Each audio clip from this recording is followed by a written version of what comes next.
زویه زما کور په چمن کې د مرکې په چمن کې پرته یم 5 زامن مې شهیدان سوي دي یتیمان راپاته دي در به دره خاک په سره یم زه له تاسو څخه مرسته غواړم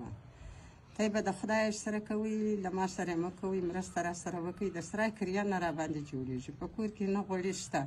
نه اوړه شته په فقر پسې ګرځم د فقر ټوکان راټولوم دا یتیمانو ته یې راوړم د سوړ سالنګ پیدا کړم یتیمانو ته یې راوړم نو تی د خدای وجه را سره وکړئ یو څه مرسته را سره وکړئ په سترګو شی نه وینم سترګې مې معذوره دي ټکور ټکور یم د بل د مزدورۍ نه یم انجونې خوارانې مزدوري کوي یې ګایي نه یې وږي تږي سره ناست یو د ذکرې غاړه نسو ایستلی تر وش مې د شپېره تېره ده نو زه له تاسو څخه غواړم چې تی له ما سره مرسته وکړئ زما چیچیانو زما زامنو ما 15 زامن خوړلي دي زما 15 زامن شهیدان دا د خدای وجه را سره وکړئ بالا ستړې یم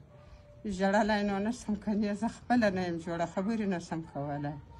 ناجوړه ښځه یم نو تی د خدای وجه را سره وکړئ کومک وکړئ څه مدد وکړئ زموږ سره لږ همکاري وکړئ د الله د رضا دپاره د انسانیت په خاطر باندې موږ ډېر زیات مجبوره یو موږ په کور کې د خوارۍ سړی نه لرو واړه یتیمان راپاته دي موږ ډېر زیات مشکلاتونه لرو موږ دونه وس و قدرت نه لرو چې د ماښام دا برابره کړو سره نو زه پر ګردو مکمله پښتنو ورونو باندې دا غږ کوم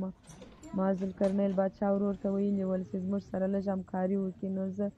پر ټولو پښتنو ورونو دا غږ کوم چې زموږ سره د الله د رضا دپاره انسانیت دپاره لږ کومک وکړي